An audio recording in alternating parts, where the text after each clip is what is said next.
Welcome to the Susan Brender Show.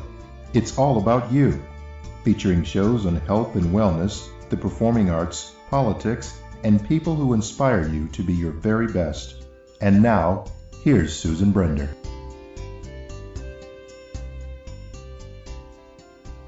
Today my guest is Mike Kerry. Now, Mike Kerry is a businessman who has also been a military intelligence officer and has spent a good portion of his life being interested in politics.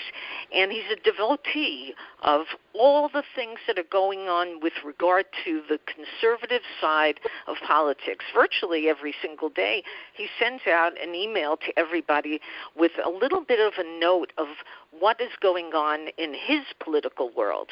Now, I know that some of you are going to be like really concerned about what he says, and some of you are going to be right on with him. But let's get an idea of what he's all about and why he has decided that the political side of things is very important to him. So I want to welcome to my show Mike, and I think that, Mike, you got a side of you which really wants to let everybody know what you're thinking of. So my guest today, one more time, is Mike Kerry. And Mike, my question to you again is, how did you get involved in this political world, this world where you talk all about your feelings about what's going on with Trump and what's going on in the world? Well, let me start by saying that I am the son of immigrants. Both of my parents were Russian-born and came to the United States as children. And so regarding what's going on with immigration to the United States, I'm very concerned about it. My heart goes out to all of those all over the world yearning for freedom, for a better life for themselves, for their children. On the other side, as an American citizen, I'm very concerned about the future of our country, our culture, and how we're able to maintain our way of life. Mike, yes? let me interrupt you for a second. You know, a lot of people for a long time, and we're talking about our grandparents, and we're talking about people, during the turn of the century.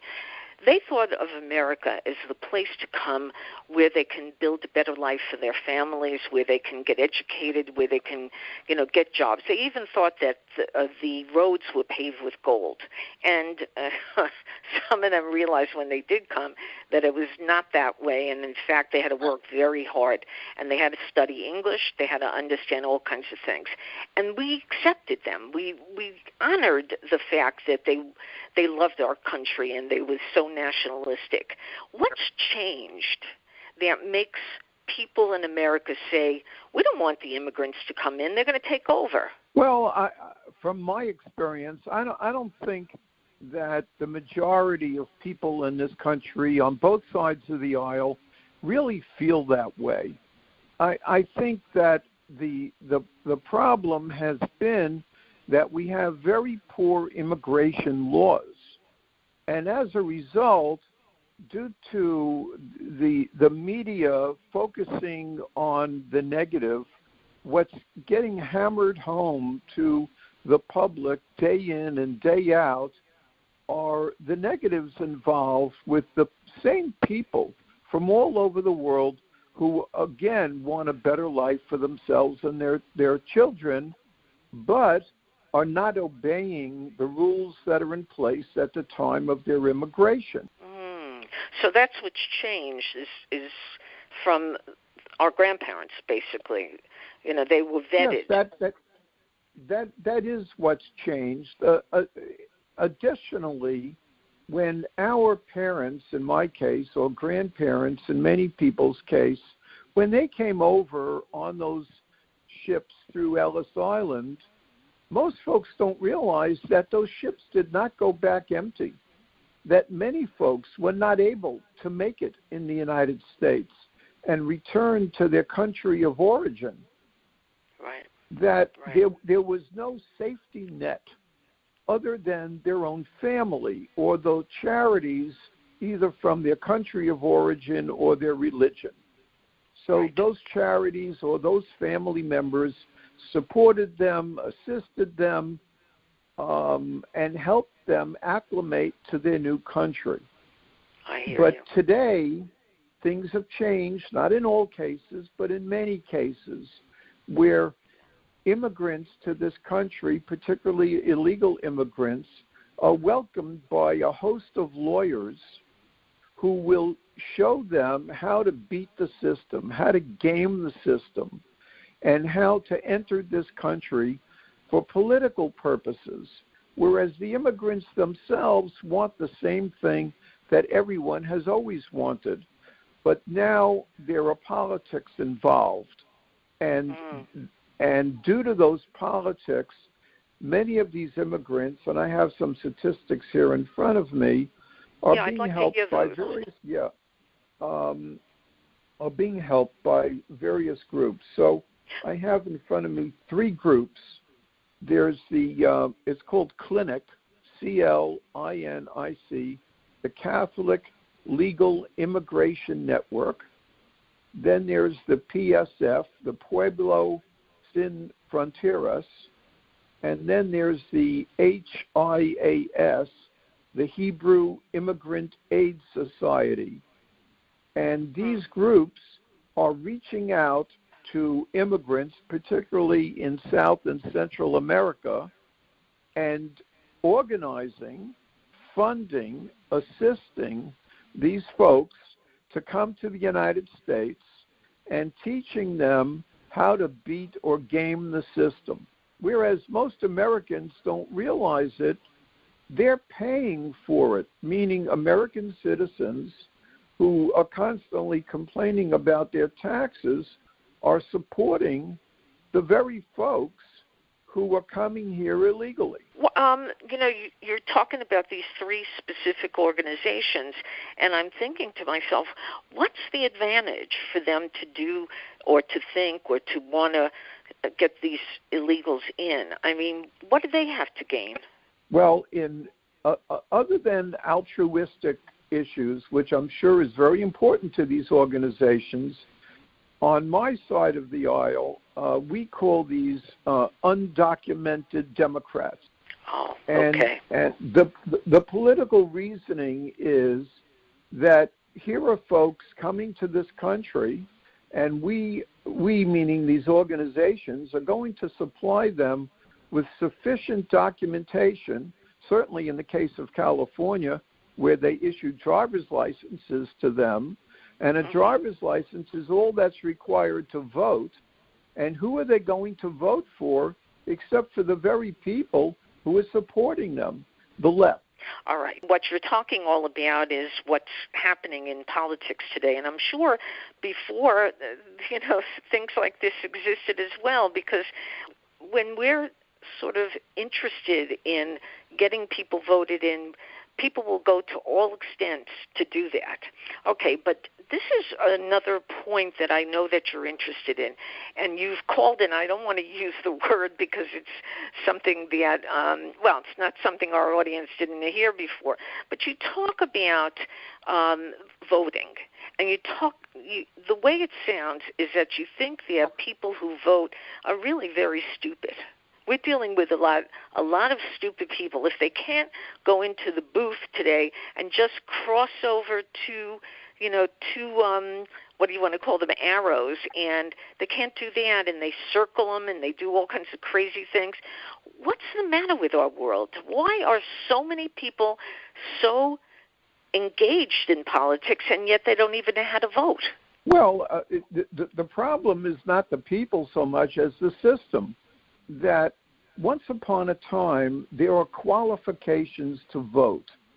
And, of course, our country has evolved, that these qualifications have expanded in a very positive way. You no longer needed to be a male landowner. Women were granted the right to vote, which I think was a very positive thing in the development of our country. Once upon a time, there was a voting test. And unfortunately, that voting test was used to deprive African Americans of the right to vote. But the concept of voting tests is a very good concept. I had posed to friends of mine in our various meetings that a simple voting test would really enable the electorate to be a decent electorate. And a voting test would be, please write your name. Please state in writing what city you live in. Something that is not critical. We're not asking for an explanation of Einstein's theory of relativity. Asking for basic concepts so that the person who steps into a voting booth at least has somewhat of an understanding of who they are, where they are, and what they're doing there. That this would enable people on both the left and the right of minimal education, of below average IQ, to still participate in our republic. Right. But, Mike, here's the problem. There, for example, here in Florida, people went into the booth, and I had discussions as I was there, too, and voting, and you looked at the ballot, and there were judges, there were all different kinds of people running for different positions in the political system, and you don't know anything about them. You don't even know what they do. I interviewed a judge, and she told me just that. She said, we try to get out information about the importance of voting for a judge. She said, but people don't even understand what is the function of a judge. Now, I kind of understand a little bit of that, too, and I say or I ask you, where are we missing out?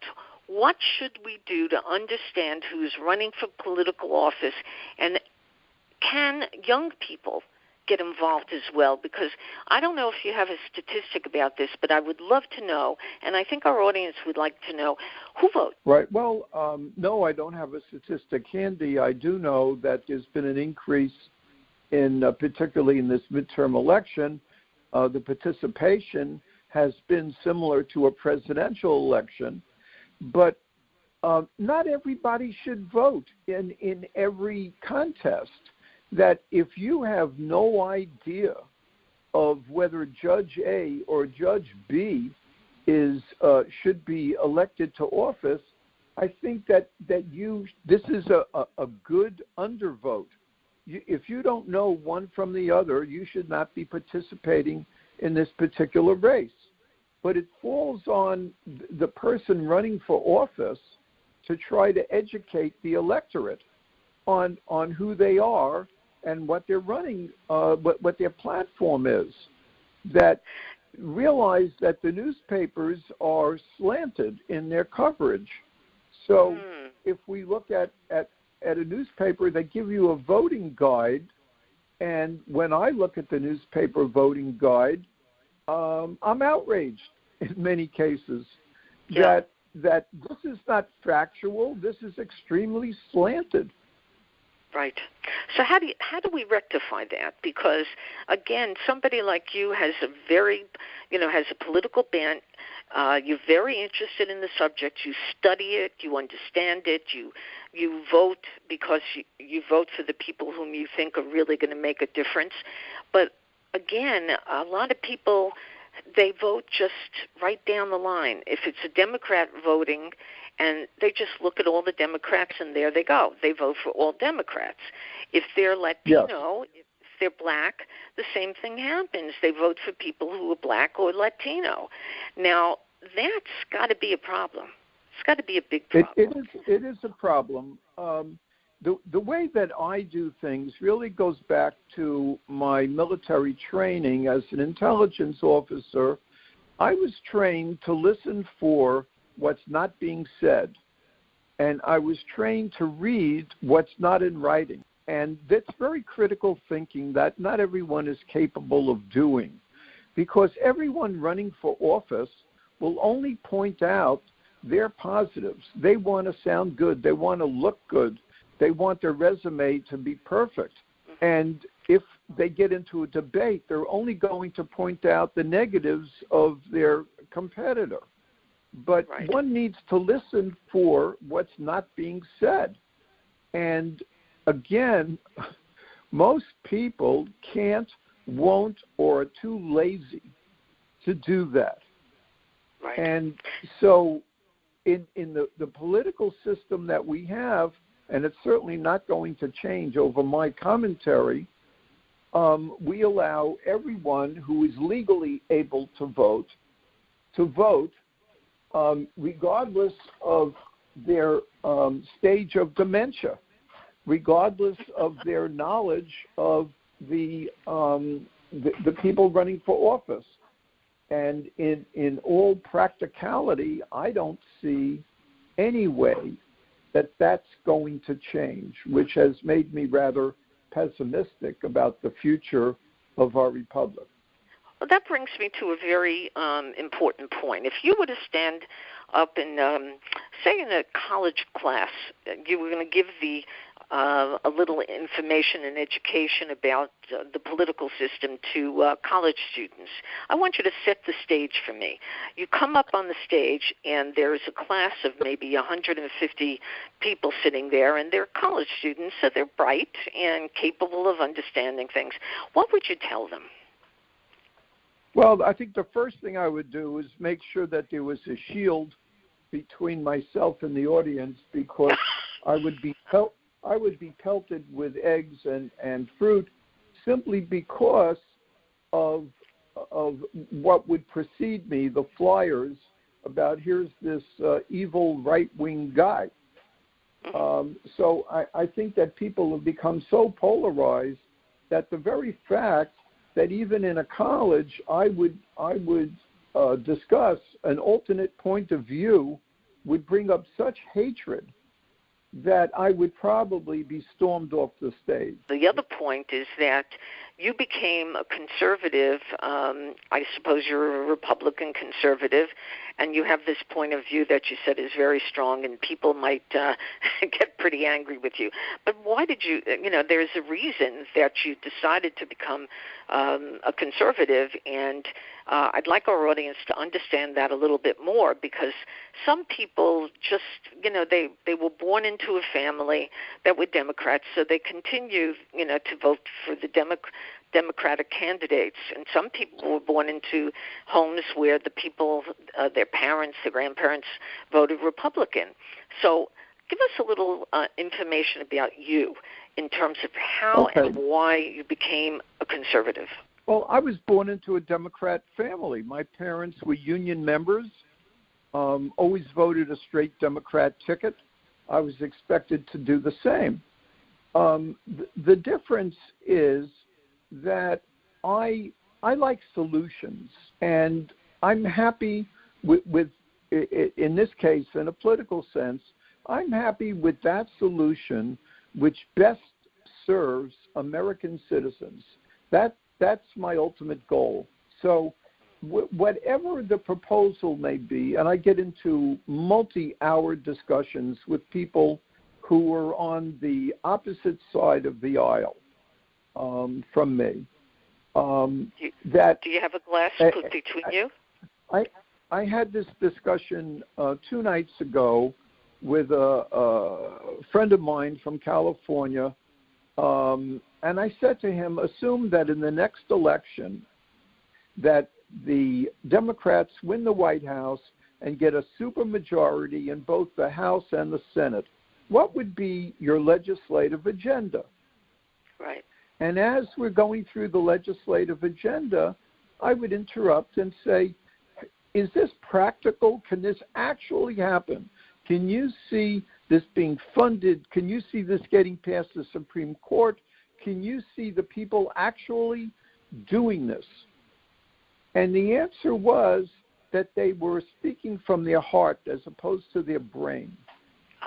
Because a lot of these progressive ideas, whereas very well-meaning, are not going to happen in our country. It's unfundable. I did a 3-month study on health care for all, and I would love for it to happen, a single-payer system. It can't work. It can't work. And we could go into Why not? detail, but it's somewhat beyond this audience, I think, at this time. I see. Okay.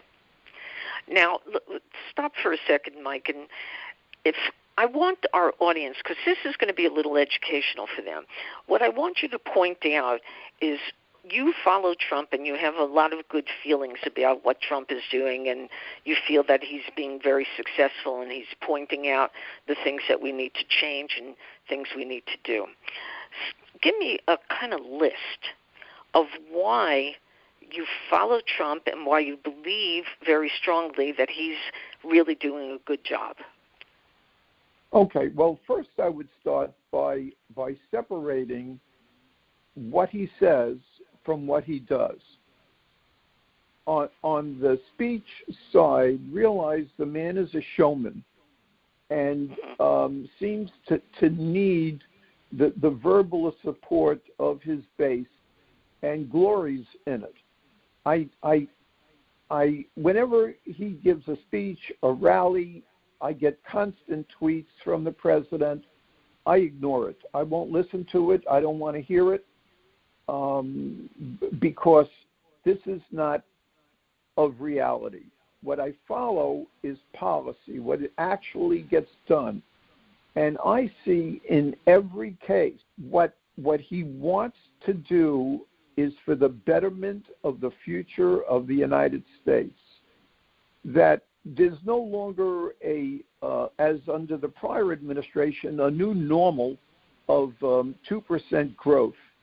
We're now at 4% plus growth.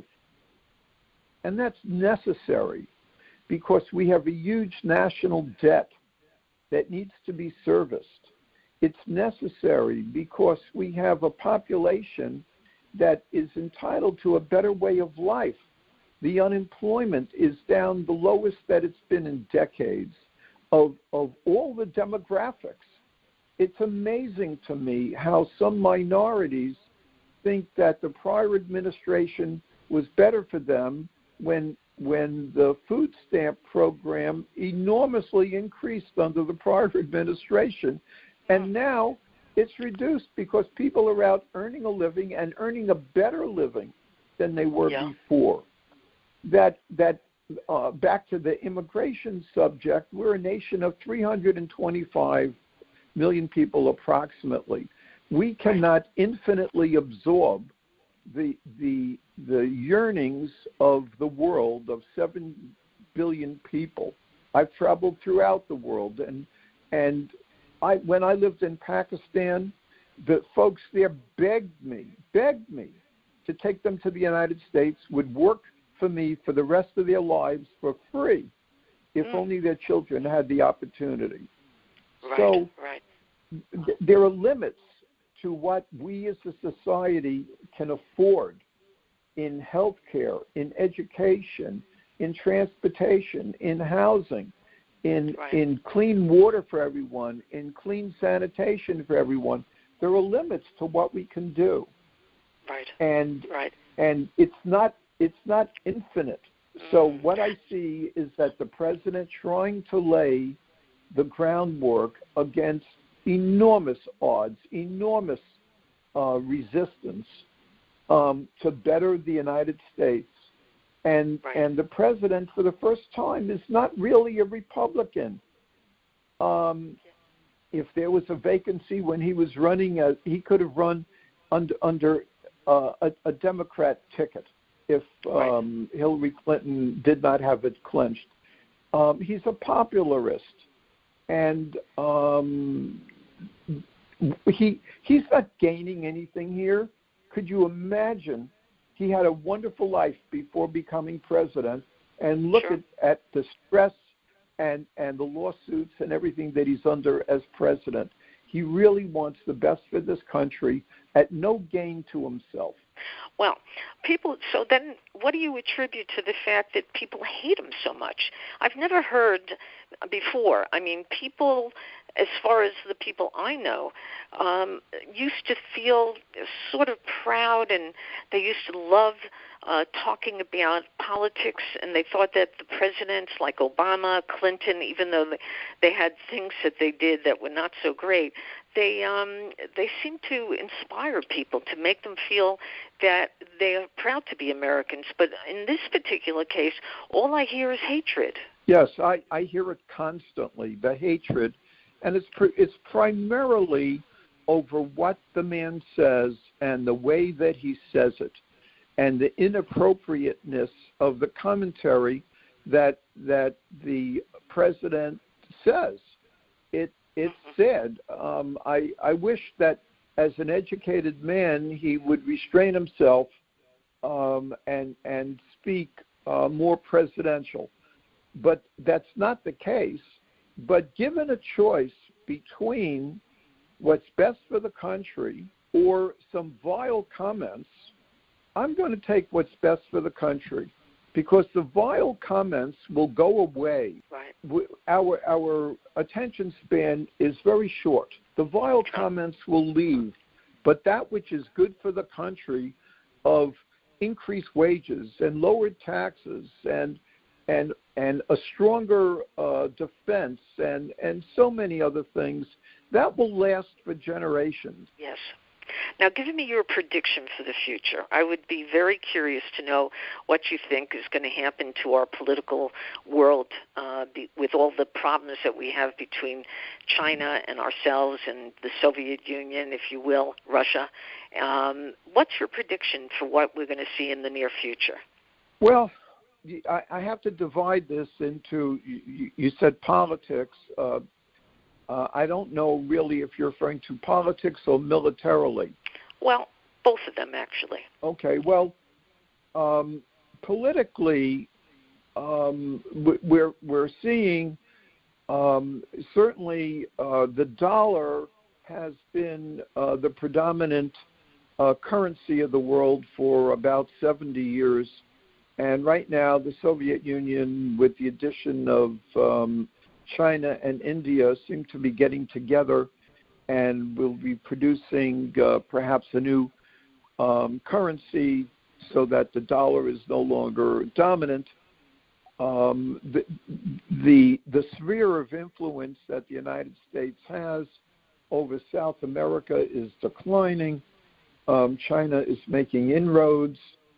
Other countries, particularly those that I just mentioned, are expanding their political influence, and at the moment, the United States is shrinking its political influence while trying to strengthen our own infrastructure, our own well-being from the neglect that it's seen for many years. On the military front, there's conflict certainly in the South China Sea. There's conflict in Europe due to the distribution of gas from Russia into Europe, with the United States now being a gas exporter. However, the good news is that we all buy and sell to each other. And we may be competitors, but we're not actually enemies. That I don't see a world war, for example, in anywhere in the future.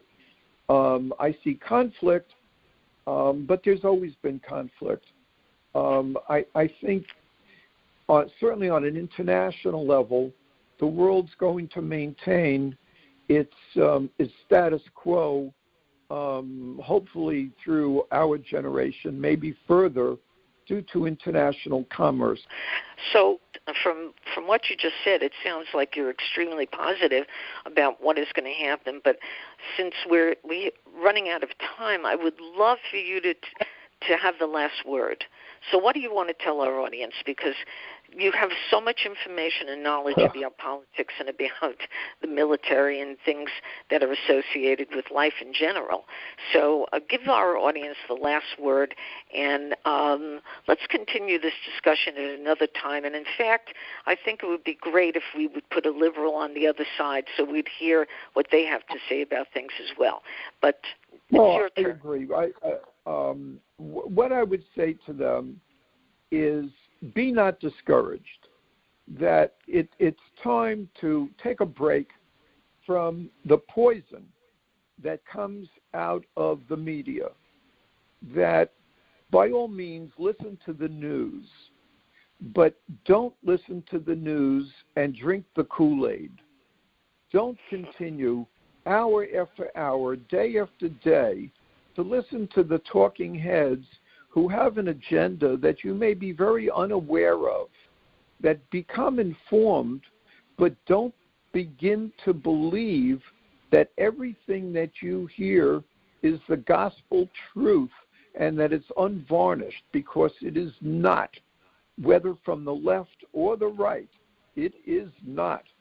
I make it a practice, because I have the time and the energy to go to original sources as much as I can. I realize the listening public can't always do that.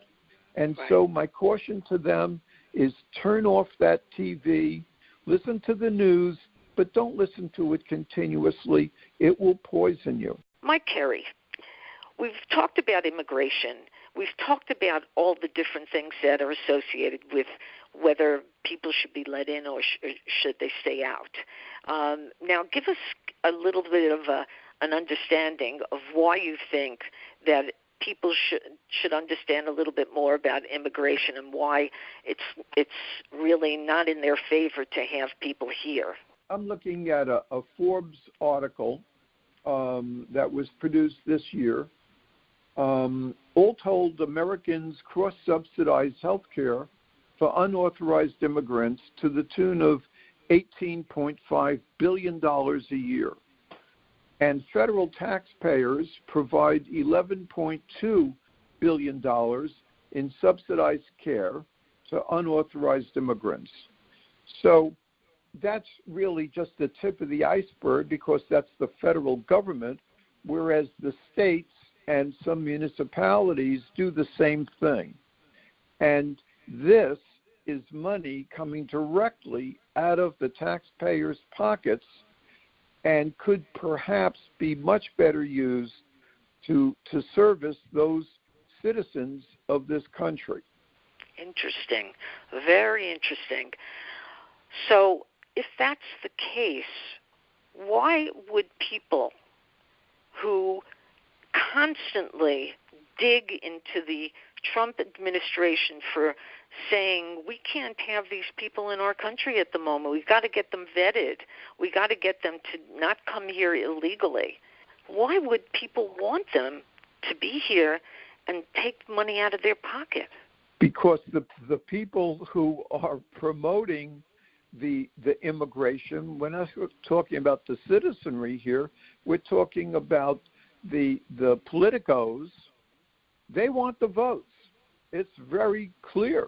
They want the votes, and they really don't care that it's costing the citizenry $11 billion or $20 billion, because to them, maintaining their power in office is far more important than what comes out of their constituents' pockets. There you go. Well, my guest today has been Michael Kerry, who has a lot to say about politics, and I think that, as he explained, you have to really study, you have to understand, you have to stay away from the media a little, which I am part of, but on the other hand, you have to listen through the lines, because there is a lot of information that they're giving you that they want you to know that may, as he say, poison you. So with this last word that you said, Michael, I want to thank you for giving your opinion about things, and let's follow up a discussion between you and a Democrat. So thank you again, Michael Kerry. I'll be very happy to participate. Thank you for listening to The Susan Brender Show. To be a guest, email sebrender@yahoo.com.